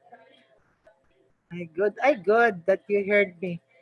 Nag-sign Congratulations language si po, Sir Joe ma'am. Marie, therefore I was having a good audio this time. Okay. My courtesy to, of course, your PSDS, Ma'am Leonida Palentinos, our school heads of the Piedad district, of course, fellow teachers like me. Murag nakahiring na kay I was introduced, got the first place in the sa to, Agila ba to? Daghang salamat kaayo sa inyong support. I know you have done prayers for me all throughout, and I was very grateful of that. But the most very important is that today really is the last day of your in-service training. And I was given this opportunity by Ma'am Leonida Polentinos. Thank you very much po, Ma'am. It's, I should say, everybody should be happy. That is why I commented in a chat box to Ma'am Jen, na good afternoon, manggod ka. So I saw you multitasking kaayo ka. And we really appreciate teachers like you. I know you are not alone doing that. We, the Division of Davao City, really appreciate teachers like you, no? So all of us actually are busy. And it doesn't matter if it's Christmas or New Year, basta mahumanta og checking sa inyong module, just take your time. I am reiterating, take your time. Do not be in a hurry kasi kayo po ang master ng inyong sarili. So, whatever you will do to yourself is it will always affect yourself. Ana siya. So, we're done with the mental health education, the child protection policy, gender and development. I believe the day 1 until day 5 will always adhere to harmonize the gender guidelines. So swak na swak po, it's 100%. Ma'am Polentinos, congratulations for Piedad District. Palakpak naman. Ayan. So wala na tayong accountability when it comes to reporting po sa gender and development accomplishment report. Walang problema sa Piedad District. So mga active pa naman po ang ating mga coordinators. And my personal thanks po, Ma'am Needs, kay Sir Ted who is always with me sa mga technicalities. Sir Ted, maraming salamat po sa time mo. Every time, any time of the day. Sir Ted, palihog ko. Ayan. Thank you very much po. So, in advance, please, Merry Christmas and a Happy New Year. And always take care of ourselves and be happy every day and always pray for our safety. So no matter what, just follow the health protocol by our IATF guidelines, the IATF itself who gave us the guidelines, as well as the executive orders of our City Mayor Inday Sara Duterte. Ayan. So magandang sundin natin yon para safe tayo parate. No, 'di ba Ma'am Rose? Asa si Ma'am Rose? Active po na si Ma'am Rose sa Piedad. And Yes, ma'am. Good ayan, afternoon very po. good. Good afternoon, Ma'am Rose. So safe tayo kasi break na natin starting December 21. So safe na kayo with your plantitos and plantitas. Okay na yan, no? Huwag niyong kalimutan. Take care of our family and most especially our children. They are our valued asset talaga. Ayan, so love ourselves first, love ourselves, and then give our best to our family. Hindi po pinoproblema kung naka-absent man tayo sa Misa de Gallo. What is important is we were together, praying together, and be grateful every day po. So maraming salamat po, Ma'am Needs. Daghang salamat po and congratulations. God bless everyone. Congratulations also, Ma'am Jo. You prayed Thank the you. top three, tapos ngayon, number 1. Ma'am Jong, congrats! Yes. Tungkol sa inyo. Yes. Salamat po. Congrats, Bye-bye Ma'am po. Jong. Thank you. Salamat. Very beneficial and inspirational message. On behalf of Piedad District, we congratulate you for your another milestone. Once again, our Division Senior Education Program Specialist in Adapt a School Program, Child Protection Policy, Violence Against Women and Children, GAD Focal Point Person, and First Place Eagle Awardee of DepEd Region 11, Seps Jonas P. Piore.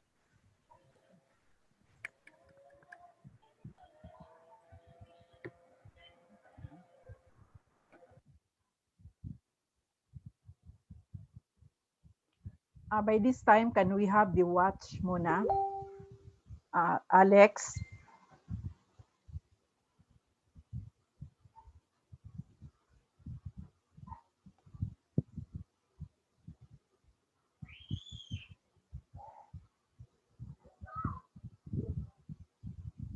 And now we are down to the almost last part of the program. Now, at this moment, we are going to watch a video and be informed of what is some achievements that Watch program has been offering, or Watch program has been conducting throughout this month. Now, Sir Alexander, are you still there? You can take it away and show us again the video that we have watched earlier kanina morning. Thank you.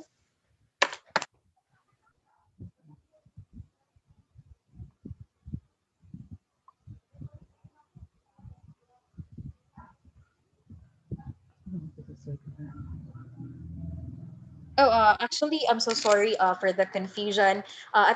We will get along later with the watch advocacies. But this moment, going along to our session this afternoon, at this juncture, may we have on screen to enlighten us about district performance, our very own dynamic PSDS, Dr. Lunida A. Polentinos. Take it away, ma'am. Sandali lang ha. Alex, yung kanina gani paki ano mo, paki-flash again yung sa watch yung top 5 while waiting for SDS kay ipaano ko pa, ipa-accept ko pa si SDS, siya na ang sunod. I-ano mo muna yung sa ano Alex ha, please.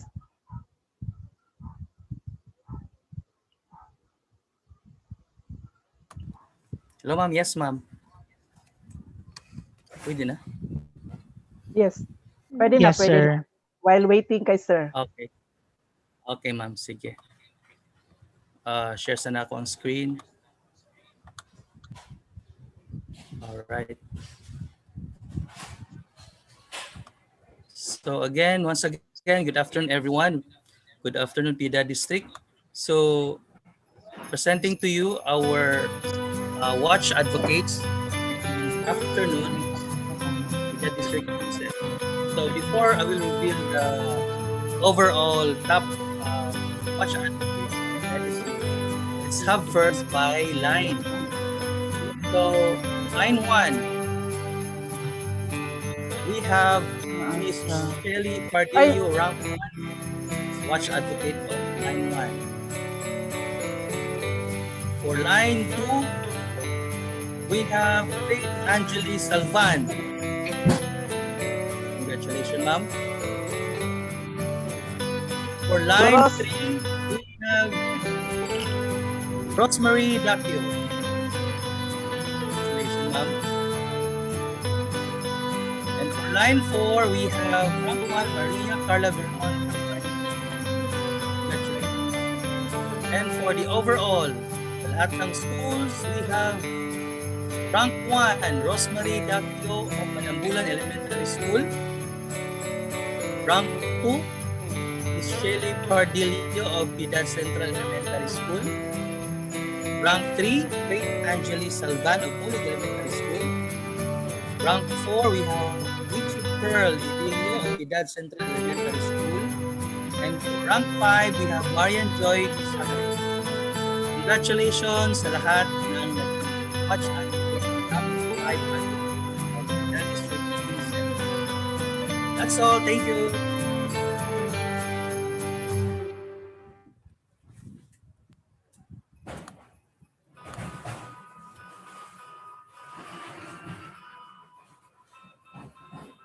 Okay, thank you so much, Sir Alex. Now, going back. Now, teachers, are you still there? Parang natutulog na lahat. Are you still there? I hear your beautiful voices like, yes, I'm still here. Are you still there? Hello? Sleeping? Yes, ma'am. Okay, let's try to Yes see. po, nandito pa kami. Yeah, hey, now I want you to type at least 2 if you're still there. Type 2 on the chat group, please. 2. I want to see 2 if there are people. Oh, very good. 2. Thank you so much for that response. Now, teachers, you should be still on your seats because we still have long list of distinguished guests lined up for you. Diba? As you can see, we have extravagant visitors and guests to give us a very beneficial talk to enlighten up our, our passion to teach. Now, having this opportunity, may I request on screen Dr. Ronaldo M. Giliana, CESO 5, our school division superintendent, Davao City Division. Thank you.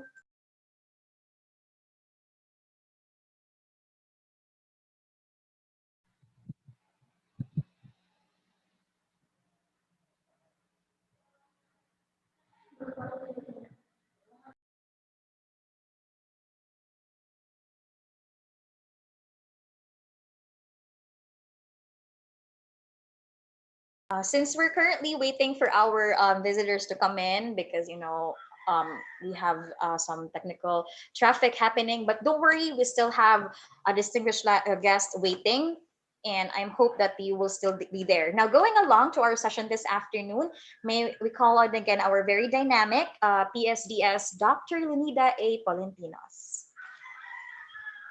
Good afternoon, Piedad District. Can you hear me clearly? Yes, po. Loud and clear. Yes So po, ma'am. Okay, thank Yes, you. While ma'am. waiting kay SDS, so mag-start na lang ako, no? But Ted, please prompt me if naana si Sir, ha? Okay, mag-stop ko dayon pag naana si Sir. Yes po. Please, okay, Jo Marie, please, yung ano ko kanina, yung gipa screen share ko.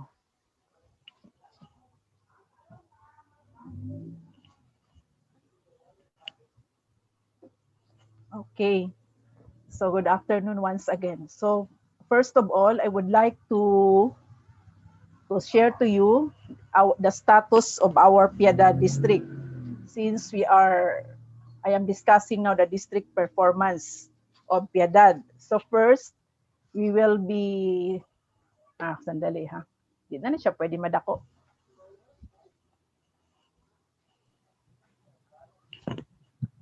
Okay. So sige, just na lang ha, listen. This is now the status of our enrollment as of November 6, 2020 from the planning section of the division office. So as you can see, we have the school ID for the first column and the school name for the second, then the enrollment of kinder, grade 1, grade 2, grade 3, grade 4, grade 5, grade 6, the SPED. So total enrollment, the requirement, meaning to say the ratio. Then the teacher inventory, how many teachers do we have in our present station, Piedad District. Then the number of teachers exists. Pila ka buok ang exists. And the number of teachers shortage. Pila ang kakulangan sa ato ang district. So total, we have an enrollment of 7,766 due to the separation of integrated schools. The 4 schools of Piedad nandoon na sa cluster 5. The San Miguel Integrated School, San Isidro, Baracayo, and Gasco and Sintina. So karon nahimo na lang tong 7,766. Then ang requirement nato sa teachers should be 231. And since we have a teacher inventory of 255, so how many exists do we have? How many exists? Makita ninyo ang exists? Yes po, ma'am. 24. 24. So 24 exists teachers of Piedad District. Imagine. So we will not be given an item anymore, new item, because of this exists. And this is as per LIS. So shortage, we do not have. Kaya negative dyan. So let's have it per school. First, we have to see Artemio Loyola Elementary School, number 1. So how many exists sa Artemio Loyola? 3 po, ma'am. 3. So maglisod na tagdugang atong 39 sila kabuok, no? 39, then kulang na lag isa para ma-40. Entitled na og 3 master teachers. So because of this 3, na siya, dili na siya pwede matagaan. The next is Alambre, excess of 4. Then Bangkas Elem, excess of 2. Bangkas Heights, excess of 1. Batu, excess of 1. Batulusa, excess of 4. Manambulan, 3. Mulig, wala lang siya. Kuan lang siya. Wala siya exist, wala po siya shortage, including Piedad Central. Then Quezon 2, Taglono 2, and Tungkalan 2. So mao ni ang nag-compose sa 24 exist teachers of Piedad District. So do not hindi na kayo ma-surprise or mag-wonder why is it na wala mo na dungagan na tagaan of teachers. No matter how I tried, no matter how I computed the ratio no per level, but in the division level man good, it will be isahon gud nila the total versus the number of teachers. So if you have more academic teachers, maapil siya sa kwintada. So mao ni ang status karon sa ato ang District of Piedad. So hopefully ang kaning mag-abot na mga new sa ato that is natural vacancy. Dili na siya new item. Okay, so I hope na maano ninyo na 7,766 exists of 24 teachers. So paano kaya no pag magsabi si sir yung exist na 24 will be redeployed to other district. So sana hindi lang dapat no kay kawawa naman yung 24 teachers na mapunta sa ibang district. The policy of our kanigani magbalhin ta, the policy of teacher to transfer to another school is kung mag-volunteer una. Number one, sino ang mag-volunteer na mabalhin diri na school? Sino ang mag-volunteer sa inyo? Ganon. Tapos kung walang mag-volunteer, ano na, ikaw na ang magpili. Pero paano piliin? Last in, Last out. Last in, first out. last in, first out. Last in should be the first to out. So mauna siya ang palisiya. Kung wala naging mo volunteer na mobalhin. That is kung kailangan nagyod, kung nag-need ang isa ka school o teacher tapos ikaw nanubra, wala tay mahimo no kay ikaw man ang last in. So you have to be transferred. So ako lang giano daan sa inyo ha kay because nanawag ang division ganiha about sa ato ang kinder. There are some schools in Piedad nga sobra ang kinder. Then lacking pud ang alambre and mulig. So katong mga tan-aw nato nga mga gagmay lang og ratio karon, ako ning estudyuhan karon kung unsa nga school ang mahatag sa mulig and alambre for the kindergarten. Kay dili na gud siya matagaan karon as per info from Ma'am Nits. Kay exist ta of 24. Okay? So naay question ani. So ang SPED nato ana man tanong pila ni ka kuan. So okay, so basta mao ni ang sa planning unit. When I went to the office of SDS, so kani ang gipakita ni sir sa ako our actual enrollment. Okay, next derita sa ano, this is the enrollment no. So derita sa ato ang mga status sa newly hired teachers. Nabatay mga newly hired this year. So naa. So as of this January 2020 to December to present, we have newly hired teachers. So we have 8. We have Christy Balye. Kay kasali pa manggod ang last January, ang IS is part pa of Piedad District, ang integrated schools. Pagkatapos na ano na sila when there was a memorandum sa division na separated na ang IS, so that is why nag-ano ta nag 12 na lang, pero by last January naapa man ni sa atoa. So Christy Del Valle, who is now assigned at Baracayo IS. So she was hired last June 22. Then Clarice May Abayon, currently assigned at Baracayo IS last August 28. Leslie Ann Tunog, Baracayo IS, and hired last September 9. And Dominic Bukaw, August 7. Piedad Central Elementary School. Ann Francis de Sabilla, San Miguel, August 28. And Iris Jane Plaza, San Miguel IS, September 21. Nila Jane Basio, San Miguel, October 8. Puro man ni IS, di ay? Eros Jane Jimenez, one of our master of ceremony karon, taga Tagluno, hired last July 17. So 8 for this year 2020. So kasagaran ato sa Baracayo IS na na hire, daghan ang sa Baracayo IS. Then diri na punta, wala pa Ted. Wala pa po, ma'am. Oh, sige. So darita sa ato ang mga teacher nga na-promote. So kinsa ni sila ang mga promoted teachers. Okay. So first we have kani approve na niya ang ARF nila, so meaning to say mag-submit lang sa documents, then appointment na dayon ang ani ang next. So we have from the lowest position tauna pataas. Vilma Liparto, promoted to teacher 2, Piedad Central.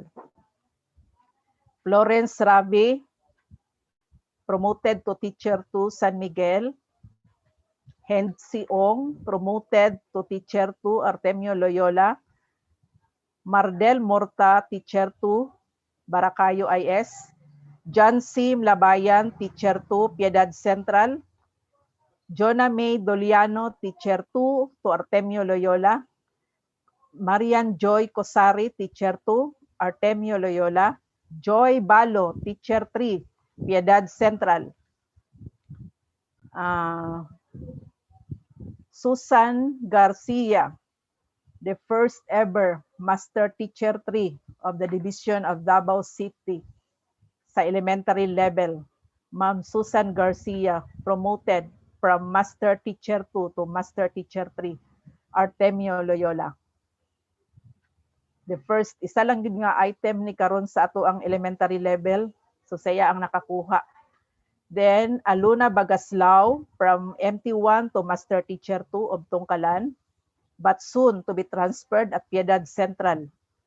Prima Rose Nasito from Master Teacher 1 to Master Teacher 2, Batulusa Elementary School.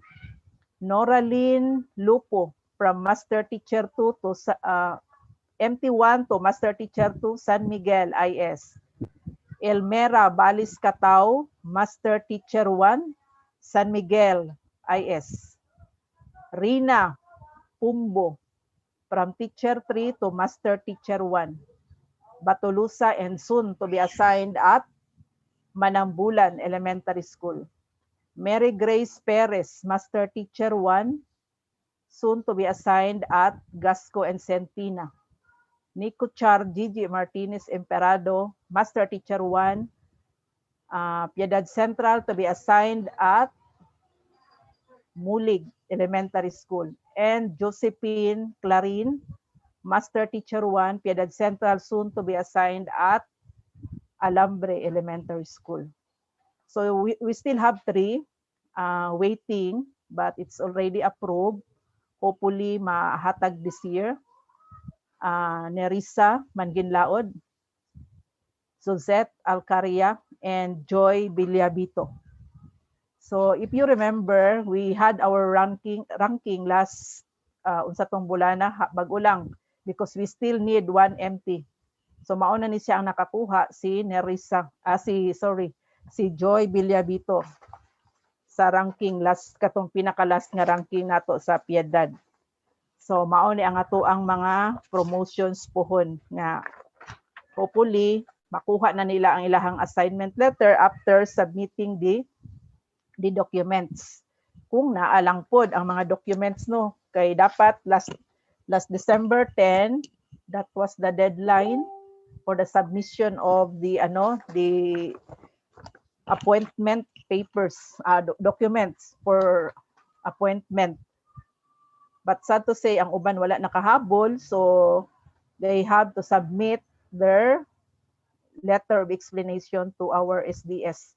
Kay nganong nadugay og submit. So nag-require ang personnel section. So mao ni karon, are you happy no? Nadaghan tag na promote diri sa Piedad? Malipayon ba mo, teachers? Soon kamo na pod. Yes. Ma'am. Oo, soon kamo na pod no. So you have to continue your schooling para ma-promote tanan. Kay we have a lot of items. According to Sir Giliana, last year 9 million ba to ang kuan, ang ato ang kuan, pero pila lang ang na 3. So ang 6 karon na kuan na pud siya na carry over the following year, mao nang daghan kaayo ang 2020. And hopefully ang 2021 daghan na sad kaayo karon. So all we have to do is to enroll. Kay mabitin jud ka og dili ka mo enroll. Then the criteria for MT1 dali lang man to kaayo no. Imagine 25 points lang siya. Pag makuha nimo ang 25 points, pwede nakawalay demo. It will no longer count. Pero pag wala, kung dili pa kaabot og 25, mao nang ang demo teaching, mao na ang muad para maabot ka og 25, then you are already qualified pag 25 imuhang points sa MT1. For MT2, 35 points, and for MT3, 45 points. So I hope na all those teacher 3 karon will mga apply mo. You have to gather all the MOBs. Please prepare your folder as early as now. If you are planning to be promoted next year, please prepare na karon. Then renew ang license. It was found out pod sa ato ang taga-personal section na our teachers daw katong nga promote gani, some of them nag-expire na ang mga license, mautong nadugay sila pag-submit because of that PRC. And it will really take time baya pag mag-ano ka dito, mag-renew. So dapat 1 month before your birthday, you have to you have to file. Kay lisod kayo no, you are teaching without license. Mura po kag nag-drive nga wa kay lisensya. So ingon ana ka delikado. And the renewed PRC now is included in the ranking na as MOB. Pag wala kay renewed PRC, automatic, wala kay appeal sa ranking. So ana na siya karon. And there will be no longer follow-ups na sa division. Pag once nga na-publish ang imuhang name or na-approve na-post na siya, all you have to do is to submit immediately the papers. As you notice, di ba karon nagasige na sila og post sa mga katong na mokuha og mga appointment. Nauna ang senior ang high school karon, then sunod ang elementary. Wala pa ko elementary na nakita. But soon after sa high school, kita na dayon. Provided you have submitted the documents of your And to the principals also, please, kung naamoy mga transferees in your school, please coordinate with the principal of the other district. Example, naakay mo transfer padulong sa imuha, so you have to coordinate with the principal of Marilog, for example. Kamo ang mag-coordinate para maano siya madali din. Kailangan po na ang name sa congressman's office, nakalist dito. Kaya kung wala na endorse dito sa congressman, still, you cannot have that item. So, ana man ang ato ang karon. So, what I need now is the kaning sa ato ang mga teachers nga na I am requesting you to really prepare the papers now for for appointment. And for those teachers nga nagpaano og empty, dili naman ta pabagaay og folder karon no. Di na ta pabagaay og folder, panipisay na lang ni karon as long as kompleto ang inyuhang mga documents. Okay, so ana then with label. The criteria no, naghatag ko criteria, please follow that one. Naka-arrange good siya, naka-sequence ang arrangement. So dapat mao to ang inyuhang i-prepare para dili ta malangan sa pag-submit unya pohon. Then another thing,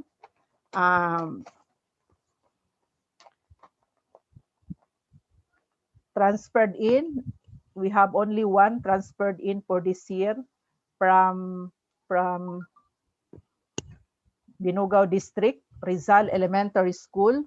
So we have ang isa sa atong MC karon, si Mary Grace Sahol. Mary Grace Sahol Iscarla, ano ba yung apelyado mo, Grace? From nasa Alambre karon. Scanner po, ma'am. Scanner. So si Grace galing yan sa Binugao District Rizal Elementary School, tapos nalipat ngayon sa Alambre Elementary School. Okay? So magkakilala na kami dati because I was once in Binugao. So siya lang ang na-assign ngayon. Last year, marami. Then I am also happy to announce to you na we have 4 teachers na na-approve ang TED, na-approve yung sa BERP, yung sa regional level na BERP in the person of yung research proposal nila. So congratulations sa regional level na ito ha. Mayroon tayong 4 grantees, 5 na pala. 5 grantees from Davao City out of 50 na sa regional level. 50 pala ang na-approve sa regional level. So ang 4 coming from Davao City, and that is from our district, Piedad. So congratulations to Joel Ted Sibilia of Piedad Central. Rose Pauline Molina of Gasco and Centina. Mary Rose Navarrete of Artemio Loyola Elementary School. Francis Daryl Chato, who is now school head of Roberto Capulong National High School. Na-promote na po ni si Francis from teacher sa Bangkas Heights. Naana siya, he is now handling a school sa Tagurano, Dapit. So what is that school? Mauna to ang Roberto Capulong National High School. And